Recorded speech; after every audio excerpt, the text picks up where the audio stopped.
Assalamu alaikum körürmenler. Ben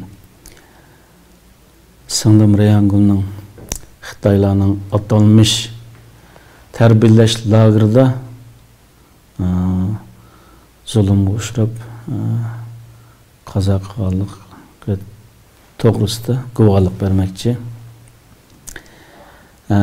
Mening ismim Kurash Ibrahim. Aksu Kelpin da tug'ilib o'sib, shu yerda o'qib, oliy maktabni bitirib, keyin shu chet elga chiqishga majbur bo'lgan.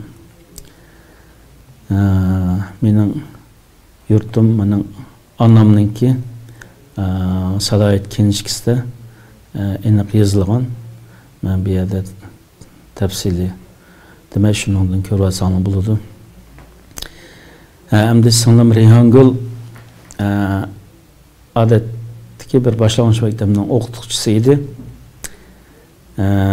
Taxminan 2014-yili singlim maktabida pochirkisi yaxshi bo'lganligi uchun va sura oyatlarni yozib berganlik, ko'chirib berganlik sabab maktabdan quvlangan.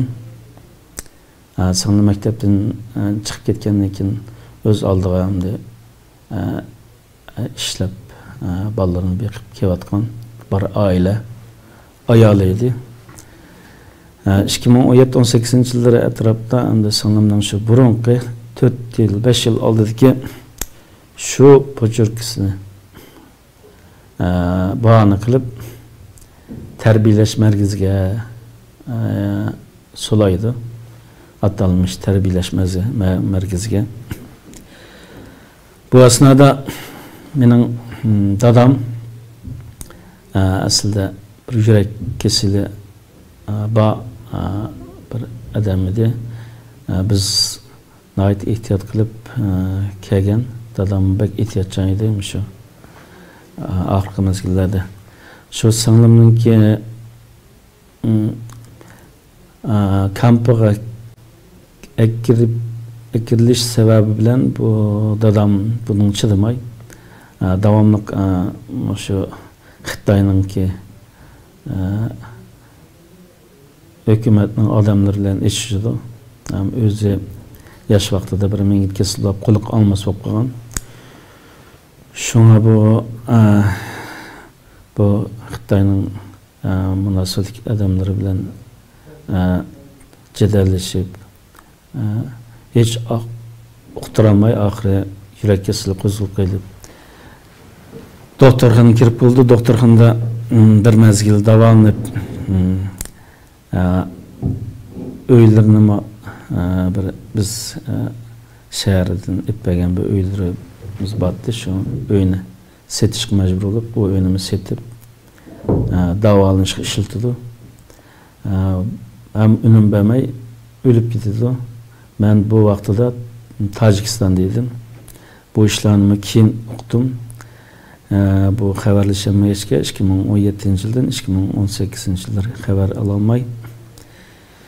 Keyin 2018-yili 10-oy mezgilda men hamda inimninki vechat numeriga bir avval so'ray neymiş bo'lib ketdi deb vaziyatdan xabarimiz batdi. Hamda bizning oilaga bunda kelganmidi deb vechatga ulansam, ulanmay aran ulandı. Ulangandan keyin avval so'radim. Ular hech narsani aytib bermadi.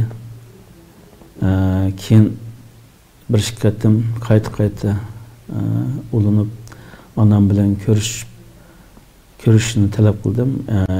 Inim onam bilan ko'rishdi dedi. Görüşken anam yığılıb gitip bana biraz gapni aniq tegilolmadi. Ben zorlagandan keyin shu avvalni aytdi. Ben tushundim bu Xitoylarning bizning oilamizmi. Ammo shu bahona qilib menda bir og'ir zulm sevatganligini bildim. Anam razılık so'radi, ikkinchi ko'rishmaydi dedi. Shundan keyin ko'rishamoqdik. Singlimningki Bu facialik ahvoli mana shu suratdagi sol taraf birinchi shu. Meni bek azap soldi. Bu singlim köyümchan, mas'uliyatchan, nayt mehribon bir oila onasi. Xitoylarningki bu sura oyatni ko'chirib berganlik sababidan maktabdan qo'g'lab yana 4-5 yildan keyin shuning surugini qilib kampiga solib u yerdami zulm qilganligi bu Xitoylarning haqiqatan aşı suiqasdini niyatlarini bunu aşkarlab turibdi.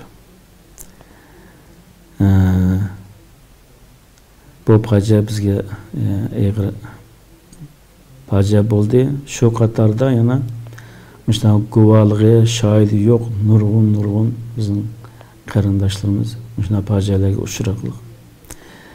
Men bu guvallık berishim shuni dünya jamoatchiligi bilib qolsin va munosabatlik xalqaro tashkilotlarning bugün imkonini bericha aniqlab Xitoylarning mushu singlimninki o'zi da'vatgan atalmış tarbiyalash markazida tarbiyalanish jarayonida nima sababdan o'lib ketdi shuning sababini aytib berishni so'rayman. Xitoylar bunga javob berish kerak. Bunga aniq ma'lumot so'rayman. O'zim hamda ota-onam bilan uzun bo'ldi qarindoshlarimni ko'rishamayapman. Hali ham tafsili ahvolini bilmayman. Singlimning 2 o'g'li bor edi. O 2 o'g'lining ahvolini bilmayman. Onamning ahvolini hozircha bilmayman. Hamda bu ish mana bir necha yildan davomlashdi. Hozirmi shunda. Oxirida shu singlimga o'xshash sonsizlig'an shunda begona o'lib ketgan shu qarindoshlarning izlargini qiladigan va xalqaro tashkilotlarni Birleşken Devletler Teşkilatı ve şununla o'xshash kişilik huquq tashkilotlari mana tashkilotning xalqlarning yordam berishi va bu ishlarni aniqlab ve bizga amaliy ahvollarni bilishimizga yordam qilsa degan umiddayman. Rahmat.